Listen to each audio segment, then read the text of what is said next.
Hello friends, कैसे हैं आप सब। राधे राधे। आज हम जानेंगे देव उठनी एकादशी मतलब कि कब है और क्या शुभ मुहूर्त है और उस दिन गन्ने का क्या महत्व है।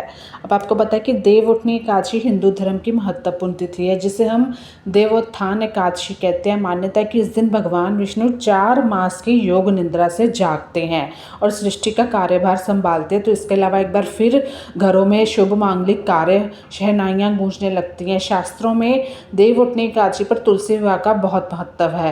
कहते हैं कि देव उत्थान पर तुलसी विवाह कराने पर साधक को कन्यादान के समान फल प्राप्त होता है। वहीं इस दिन व्रत रखने से भाग्य उदय होता है, मनचाहा फल मिलता है। अब कब मनाई जाएगी ये आप जान लीजिए। पंचांग के मुताबिक कार्तिक महीने के शुक्ल पक्ष की एकादशी तिथि 1 नवंबर को सुबह 9:11 पर है।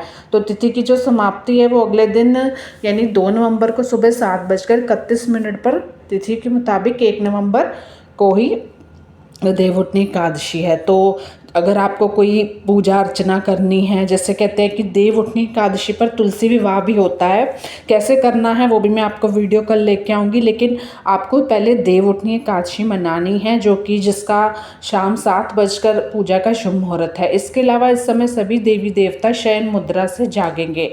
इस दिन शतभिक्षा नक्षत्र बना हुआ है जो शाम 6:20 पर होगा रहेगा और इस दौरान ध्रुव योग भी बना रहेगा। वो पूजन विधि आपको क्या करना है, देव उठनी एकादशी के दिन पूजा से पहले घर में गंगा जल का छिड़काव करना है। फिर पीले रंग के वस्त्र धारण करके आप पूजन के लिए भगवान विष्णु के चरणों की आकृति बनाएं।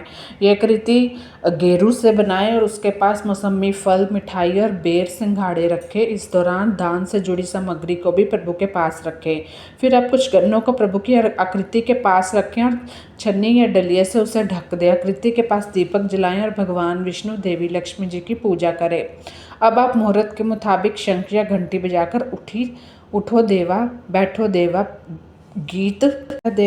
गीतर से सभी देवी देवताओं को जगाएं और फिर सभी भगवानों को पंचामृत का भोग लगाएं और अगले दिन व्रत का पारण करते हुए क्षमता अनुसार आपको कुछ भी दान करना है तो दान करें। उसके बाद अब हम बात करते हैं कि गन्ना जल्दी अवेलेबल भी हो जाता है, क्या महत्व रखता है। देव उठनी एकादशी पर भगवान विष्णु की देव उठनी एकादशी पर पूजा की जाती है। इससे में गन्ने का इस्तेमाल किया जाता है। इससे मधुरता समृद्धि का प्रतीक मानते हैं। इसे चढ़ाने से धन सुख की प्राप्ति होती है, इसलिए इसका इस्तेमाल करते हैं।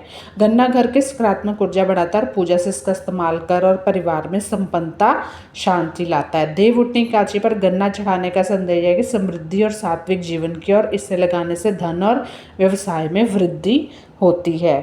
देव उठनी एकादशी पर आपको गन्ने की पूजा भी करनी है। आपको करना गन्ने के छोटे छोटे टुकड़े करके मंदिर पूजा स्थल पर रखने और गन्नों को फलों और मिठाइयों के साथ चढ़ाना शुभ मानते हैं। पूजा के बाद गन्ना भक्तों में बांटना और स्वयं ग्रहण करना और गन्नों का इस्तेमाल आप खाने में भी कर सकती हैं। मतलब इस तरह आपको उस दिन गन्ने का कुछ भी बनाना है, गन्ने का ज़रूर पूजा करनी है। उसके बिना देव उठनी एकादशी जो पूजा है वो अधूरी मानी जाएगी। तो वीडियो कैसी लगी ज़रूर बताइएगा।